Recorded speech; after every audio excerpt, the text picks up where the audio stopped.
I took a sip of my coffee and nearly choked when I read the letter. It wasn't a bill, wasn't a tax notice, no, it was something far worse. According to the pristine official-looking document, my 50-acre ranch, the same land my grandfather had broken his back working, the same land I had poured my blood, sweat, and beer money into, was no longer mine. At least not entirely. The Homeowners Association, a group I had never been part of, had decided without my knowledge or consent that my ranch was now designated as community land for the entire neighborhood. I squinted at the words, reread them, and then did the only logical thing. I laughed hard. But the laughter died when I got to the part that said effective immediately, all fences, barriers, or private property signage must be removed in accordance with HOA guidelines. That was when my coffee mug met the floor, shattering into 100 pieces. A creeping hot rage curled in my chest. These people were actually serious. They were trying to steal my land. An hour later, I stood at the front gate as a tan sedan with a ridiculous HOA logo on the side rolled up my driveway like it owned the place. The door opened, and out stepped Karen Wilson, a middle-aged woman with a round figure squeezed into a blazer 3 sizes too small. She adjusted her clipboard and strutted up to me with the kind of confidence only people who had never been punched in the face had. Behind her, 2 other HOA board members, equally smug, equally overdressed, hovered like vultures over a fresh carcass. "Mr. Sullivan," she said, her voice syrupy with fake politeness, "we sent you the notice regarding the community land designation. We'd like to discuss the next steps." I folded my arms and stared at her, letting the silence stretch until it became uncomfortable. "Next steps," I finally said. "Yeah, I got a next step. It's called trespassing laws." Karen let out a small chuckle, the kind that said she found me amusingly stupid. "Oh, I think there's a misunderstanding," she said. "You see, our board voted unanimously to include your land within the whole jurisdiction since your ranch has historically been accessible to community members for hiking and leisure." Historically, I cut her off. "The only thing this land has historically been used for is ranching, and my land isn't part of your HOA." Karen gave me a patronizing smile. "It is now." I stared at her, waiting for the punch line. None came. She actually believed this nonsense. I looked at the 2 board members behind her, both nodding along like well-trained parrots, and felt a sudden urge to throw something. Instead, I exhaled through my nose and forced my voice to stay even. "Let me get this straight," I said. "You people, who don't own a single blade of grass on this land, held a little vote and decided my private property belongs to you." Karen tilted her head as if explaining something to a particularly slow child. "Not to us, Mr. Sullivan. To the community." I was still processing the absolute insanity of this when a silver SUV came rolling up my driveway. The doors popped open and out spilled a family of 4, 2 parents, 2 kids, and a golden retriever. They set off towards my pasture like they were at a public park. "Whoa, whoa, whoa," I shouted, marching toward them. "What do you think you're doing?" The dad, a balding man in a golf shirt, smiled at me like I was the one intruding. "Oh, Karen said the HOA opened up this land for public use," he said, tossing a frisbee to his son. "Figured we'd check it out." Karen, who had followed me, placed a firm hand on my shoulder as if we were old friends. "Tom, this is exactly what we were talking about. Community members enjoying their space." I shrugged her hand off and turned back to the family. "This isn't your space. This is my land." The wife looked at me puzzled. "But the HOA said." "I don't give a damn what the HOA said," I growled. "Get off my property." The husband frowned. "No need to be rude, buddy." I was about to inform him that he was about 3 seconds from getting his golf shoes filled with manure when another car pulled up, followed by another. More people were arriving, picnic baskets in hand, like I had personally invited them for a neighborhood cookout. My ranch was being invaded in real time, and I felt like I was trapped in some bizarre nightmare. I turned back to Karen, my patience officially gone. "Get these people off my land. Now." Her eyes widened in mock innocence. "Oh, Tom, there's no need for hostility. This transition will be easier if we all work together." I stepped closer, lowering my voice. Karen, I swear on my granddaddy's grave, if you don't get off my property, I will personally escort you down the driveway with a garden hose. That finally got a reaction. Karen's smugness faltered for half a second before she recovered. Well, she sniffed, adjusting her blazer, I suppose we'll have to escalate this matter. She turned on her heel and stormed back to her car, her lackeys scuttling after her. The trespassers, realizing something was off, started shuffling back to their vehicles. As Karen got into her sedan, she gave me one last look. You'll be hearing from our lawyer. I grinned, slow and mean. You'll be hearing from my shotgun. The moment they were gone, I grabbed my phone and dialed Richard Parker, my lawyer. Richard wasn't just a lawyer. He was the kind of guy who made a living off crushing overreaching hoes. He answered on the first ring. Richard, I said, I've got a situation. 20 minutes later, I was sitting in his office explaining everything. Richard listened, nodding along, occasionally scribbling notes. When I finished, he leaned back, chewing on the end of his pen. Ah, the classic whole land grab, he said, sighing like a man who had seen too much. They don't actually have legal grounds, but they're banking on you rolling over. I frowned. So how do I stop them? Richard smirked. You don't just stop them. You fight dirty. I leaned forward. I'm listening. Richard tapped his fingers against the desk. First thing you do is make it impossible for them to use the land. You need deterrents, fences, signs, security systems, the works. Already got fences, I muttered. Not that they care. Then electrify them, Richard said with a wicked grin, and make sure it's perfectly legal. I sat back, considering the idea. It was crazy. It was extreme. And I loved it. I spent the next morning at the county records office, digging through every legal document I could find on the HOA's jurisdiction. As expected, my land was never part of their territory, never signed over, and certainly never up for public use. But that didn't stop Karen Wilson from trying to rewrite reality. She had filed paperwork claiming an annexation of my property into the HOA, citing some obscure community development clause. It was complete nonsense, but it was nonsense that could cost me everything if I didn't fight back. That same afternoon, I marched into the HOA's office, which was a stuffy little building attached to the community clubhouse. Karen sat behind a desk, shuffling through paperwork, looking as smug as ever. She barely glanced up when I walked in. Tom, she said in that syrupy voice that made my skin crawl. I assume you're here to discuss compliance with the new regulations.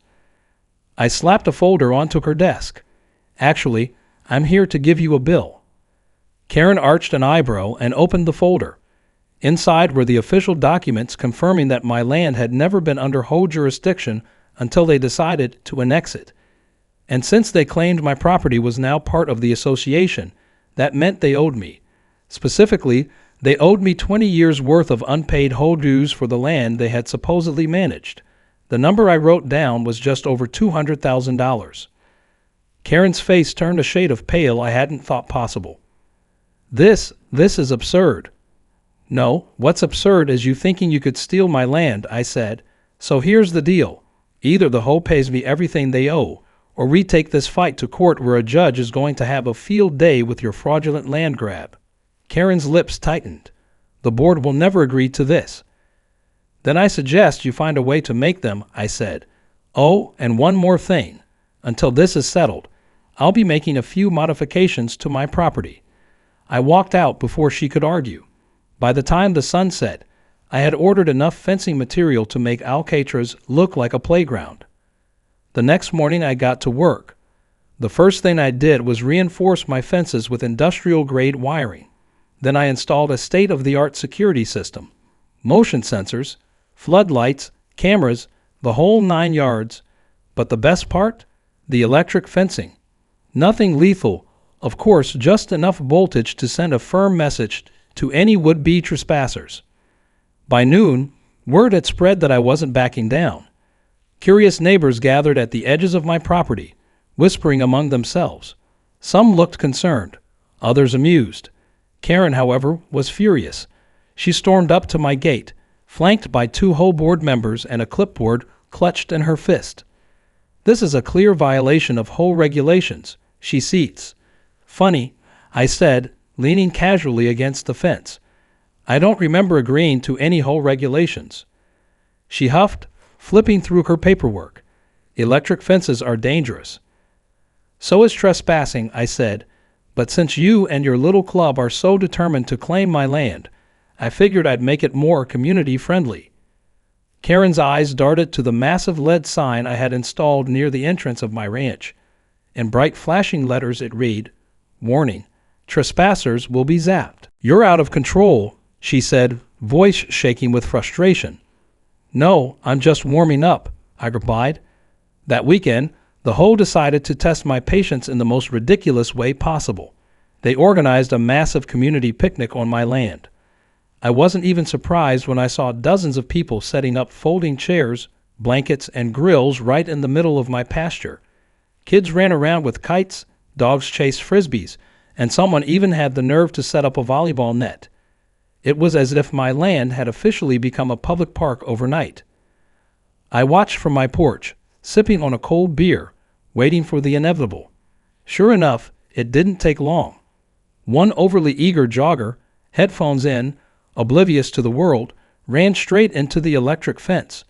There was a loud crackle, a yelp, and then a very ungraceful stumble backward. A few feet away, a group of kids playing soccer kicked their ball right into the fence, and when one of them tried to retrieve it, he got a nice little zap that sent him yelping back to his parents. Screams, confusion, chaos. It was glorious. Karen was the first to recover. She stormed through the crowd, red-faced and livid. "This is illegal," she shrieked. "No, it's not," I called back. I checked. Perfectly within county regulations. Non-lethal, too. Wouldn't want anyone getting seriously hurt. Just a friendly reminder to stay off private property. "You're a menace," she spat. "No, I'm a landowner," I corrected, something you seem to have trouble understanding. Karen's face twisted into something truly ugly. "This isn't over," she hissed before storming off. The next day I received an official cease and desist letter from the HOA, demanding that I take down the electric fences and remove all deterrents. I forwarded the letter to Richard, who practically cackled when he read it. "They really think they can bully you into giving up," he said. "Oh, this is getting fun." He drafted a counter-demand stating that if the HOA continued to claim my land as community property, then they were financially responsible for its upkeep. That meant paying for fencing, security, liability insurance, and of course, back taxes. By the time the numbers were crunched, the HOA owed me so much money they'd have to start charging every homeowner triple just to cover the costs. Karen's response came in the form of a desperate emergency meeting with the HOA board. I wasn't invited, but I didn't need to be. Word spread fast. Homeowners were furious when they found out that their fees were about to skyrocket, all because Karen had overstepped her authority. People who had once sung her praises were now calling for her resignation. 2 days later, I found Karen at my gate again, looking far less confident than before. She cleared her throat, gripping her clipboard like a lifeline. "Mr. Sullivan," she started, her voice strained, "the board has reconsidered its stance. We are willing to discuss a peaceful resolution." I grinned. "I'm listening." She swallowed hard. "If you agree to remove the fences, we'll drop all HOA claims on your land." I took a long, dramatic sip of my coffee. Tempting. But here's the thing, Karen. I like my fences, and I really like watching you squirm. Her face tightened.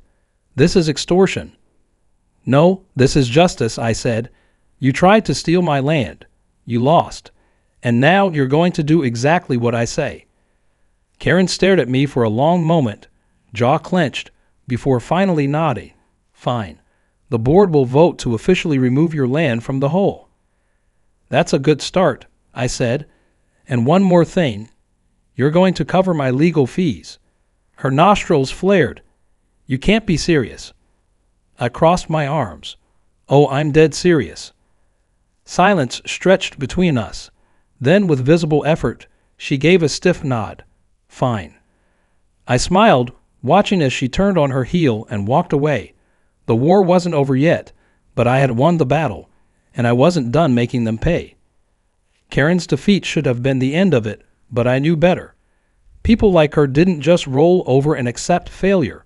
They plotted, schemed, and looked for any possible loophole to claw their way back to power. So I stayed ready. I reinforced my fences, added even more security cameras, and made sure my lawyer was on standby for whatever nonsense they tried next. But to my surprise, things stayed quiet. Too quiet. Then, about a week later, I started noticing strange things. A group of men in suits, none of whom I recognized, were seen walking around the neighborhood, speaking in hushed voices with various HOA board members. A few residents stopped waving at me in town, looking guilty whenever I caught their eyes.